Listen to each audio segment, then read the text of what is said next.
दोस्तों अगर आप भी शिवम दुबे को एक बेहतरीन खिलाड़ी मानते हैं तो वीडियो को लाइक जरूर कीजिएगा।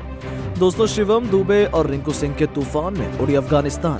पहले टी20 मुकाबले में इन दोनों खिलाड़ियों ने टीम इंडिया को दिलाई कभी ना भूलने वाली जीत। तो आखिर कैसे मुकेश कुमार और अक्षर पटेल की कातिलाना गेंदबाजी के बाद शिवम दुबे के साथ मिलकर तिलक वर्मा और रिंकू सिंह ने अफगानिस्तान की गेंदबाजों के परखच्चे उड़ाकर रख दिए। आखिर कैसे अकेले दम पर शिवम दुबे ने अपने ऑलराउंड खेल से अफगानिस्तान को किया अपने सामने नतमस्तक। आखिर ऐसा क्या हुआ इस रोंगटे खड़े कर देने वाले मुकाबले में। इस रोमांचक पहले टी20 की पूरी हाईलाइट तो हम आपको दिखाएंगे ही, लेकिन उससे पहले आपको क्या लगता है कि शिवम दुबे, रिंकू सिंह और हार्दिक पांड्या में कौन सबसे बेहतरीन फिनिशर हैं? नीचे कमेंट करके जरूर बताएं। दोस्तों साल 2024 की धाकड़ शुरुआत हो चुकी है, जहां मोहाली के मैदान पर टीम इंडिया के सामने उतरी अफगानिस्तान की क्रिकेट टीम। इतिहास में पहली बार दोनों टीमें एक दूसरे के खिलाफ टी20 सीरीज खेलने के लिए बेकरार थी। 1.5 साल बाद रोहित शर्मा टीम इंडिया की कप्तानी संभाल रहे थे और वापसी करते ही किस्मत भी रोहित की चमकी। टॉस जीतकर उन्होंने पहले मेहमानों की मेहमान नवाजी करने के लिए उन्हें बल्लेबाजी करने का न्योता दे डाला। पावर पैक नेशनल एंथम के बाद अफगानिस्तान की ओपनिंग जोड़ी कप्तान इब्राहिम जादरान के साथ रहमान उल्लाह गुरबाज की जोड़ी मैदान में गदर मचाने के इरादे से उतरी। शुरू में ही भारतीय गेंदबाज विकेट चटकाना चाहते थे। रोहित ने पूरी रणनीति तैयार कर ली थी, लेकिन उनके सभी मास्टर प्लान इन दोनों ने पानी फेर दिया। हालांकि उन्होंने ज्यादा आक्रामक बल्लेबाजी नहीं की, फिर भी पावर प्ले में दोनों बल्लेबाजों ने मिलकर 33 रन जोड़ दिए।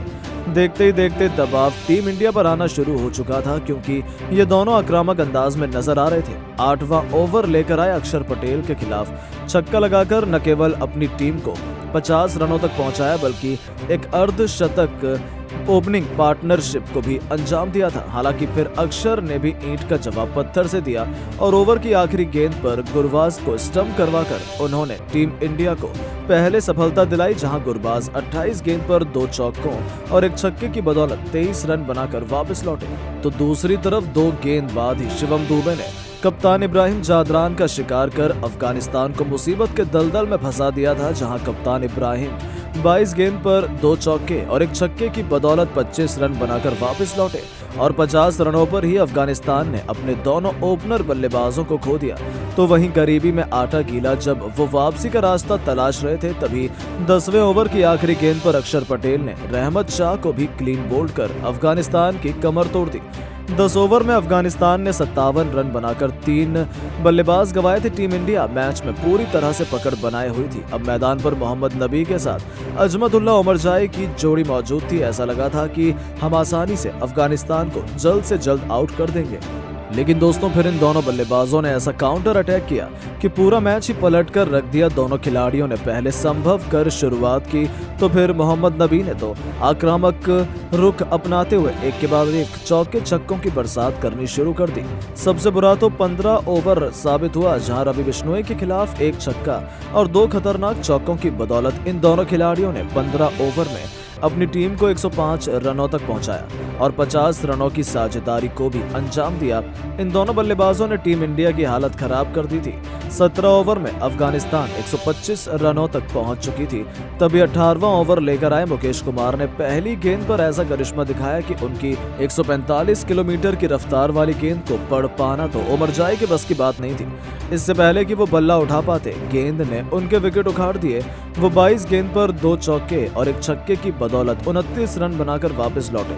तो उनके वापस जाते ही मोहम्मद नबी भी हार मान गए और मुकेश कुमार ने ओवर की आखिरी गेंद पर मोहम्मद नबी का भी शिकार कर अफगानिस्तान की आधी पारी यानी कि उनके 5 बल्लेबाजों को समेट दिया। जहां नबी 27 गेंद पर 2 चौके और 3 छक्कों की बदौलत 42 रनों की जबरदस्त पारी खेलकर वापस लौटे। वो बिना अर्धशतक लगाए मैदान के बाहर चले गए।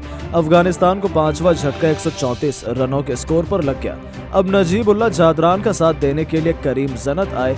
ये दोनों बल्लेबाज भी टीम के लिए तेजी से रन बना रहे थे। दोनों बल्लेबाजों ने मिलकर अर्शदीप सिंह के अंतिम ओवर में 15 रन ठोककर टीम को 158 रनों तक पहुंचा दिया, जहां मुकेश कुमार और अक्षर पटेल ने 2-2 सफलताएं हासिल की, वहीं शिवम दुबे को भी 1 विकेट मिला। अब भारतीय टीम को अफगानिस्तान की गेंदबाजी के सामने ये लक्ष्य हासिल करना इतना आसान नहीं होने वाला था। भारतीय टीम की तरफ से ओपनिंग की शुरुआत करने मैदान पर रोहित शर्मा के साथ शुभमन गिल उतरे। उनके सामने गेंद लेकर तैयार फजल हक फारूकी, लेकिन रोहित शर्मा और गिल से यहाँ बहुत बड़ी गलती हो जाती है। बता दें, रोहित शर्मा ने दूसरी गेंद पर शानदार शॉट लगाया। वो रन के लिए दौड़े, लेकिन नॉन स्ट्राइक पर खड़े शुभमन गिल रन नहीं दौड़े और रोहित शर्मा रन आउट हो गए और भारतीय टीम को 0 के स्कोर पर पहला झटका लग गया। अब मैदान पर गिल का साथ देने के लिए तिलक वर्मा आ गए। रोहित का विकेट देखकर पूरे स्टेडियम में सन्नाटा छा गया। ओवर की अंतिम गेंद पर शुभमन गिल ने शानदार चौका लगाकर टीम इंडिया के स्कोर को आगे बढ़ाया। तिलक वर्मा और शुभमन गिल के कंधों पर टीम की अहम जिम्मेदारी आ चुकी थी। दोनों खिलाड़ी धीरे धीरे स्कोर को आगे बढ़ा रहे थे। अफगानिस्तान की गेंदबाज भी बेहतर गेंदबाजी का नजारा दिखा रहे थे, लेकिन शुभमन गिल एक तरफ से अफगानिस्तान की गेंदबाजों की धुनाई कर रहे थे, टीम के स्कोर को तेजी से आगे बढ़ा रहे थे। शुभमन गिल का बल्ला रुकने का नाम नहीं ले रहा था। फजल हक फारूकी के ओवर में शुभमन गिल ने अपने बल्ले से ऐसा तांडव मचाया कि गेंदबाज खुद हैरान रह गया। भारतीय टीम के स्कोर को इन दोनों बल्लेबाजों ने मिलकर 3 ओवरों में 19 रन तक पहुंचा दिया। शुभमन गिल लगातार अफगानिस्तान के गेंदबाजों की धुनाई करने पर तुले हुए थे, लेकिन शुभमन गिल भी ज्यादा देर तक मैदान पर टिक नहीं सके। वो मुजीबुर रहमान की गेंद पर स्टंप होकर पवेलियन लौट गए। भारतीय टीम को दूसरा बड़ा झटका लगा। अब एक तरफ से तिलक वर्मा मैदान पर टिके हुए थे, उनका साथ देने के लिए शिवम दुबे आ गए। अब शिवम दुबे और तिलक वर्मा के कंधों पर टीम की पूरी जिम्मेदारी आ चुकी थी। दोनों बल्लेबाज बेहतरीन बल्लेबाजी कर रहे थे। टीम के स्कोर को दोनों बल्लेबाजों ने मिलकर 50 रनों के पार पहुंचाया।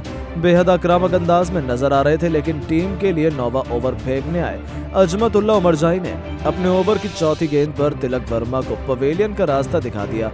भारतीय टीम को तीसरा बड़ा झटका लग गया।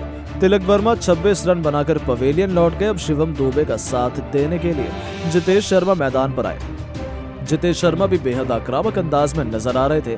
आते ही उन्होंने भी चौके के साथ खाता खोला और अपनी टीम के स्कोर को तेजी से आगे बढ़ाया। इन दोनों बल्लेबाजों ने मिलकर भारतीय टीम के स्कोर को 10 ओवर में 83 रनों तक पहुंचा दिया, लेकिन 14 ओवर में जितेश शर्मा मुजीबुर रहमान की गेंद पर इब्राहिम जादरान को कैच दे बैठे। भारतीय टीम को चौथा झटका 117 रनों के स्कोर पर लग गया, जिसके बाद मैदान पर बल्लेबाजी करने के लिए रिंकू सिंह आ गए। आते रिंकू सिंह ने शानदार चौके के साथ खाता खोला, भारतीय टीम के स्कोर को आगे बढ़ाया। शिवम दुबे और रिंकू सिंह ने मिलकर तेजी से आगे बढ़ाया। एक के बाद एक कई चौके छक्के लगाए। शिवम दुबे देखते ही देखते केवल 38 गेंद पर अर्धशतक ठोक दिया और लगातार 2 गेंद पर पहले एक छक्का तो फिर एक बेहतरीन चौका जड़कर टीम इंडिया को 17.3 ओवर में 4 विकेट गंवाकर जीत दिला दी। 6 विकेट से टीम इंडिया ने ऐतिहासिक जीत दर्ज कर ली। भारतीय टीम ने इस सीरीज में 1-0 से बढ़त हासिल कर ली। शिवम दुबे इस मैच में मैन ऑफ द मैच चुने गए। तो दोस्तों, अब आपको क्या लगता है, शिवम दुबे और हार्दिक पांड्या में कौन है भारत का सबसे खतरनाक ऑलराउंडर खिलाड़ी? नीचे कमेंट करके जरूर बताएं और ऐसी शानदार खबरों के लिए चैनल को सब्सक्राइब जरूर करें। धन्यवाद।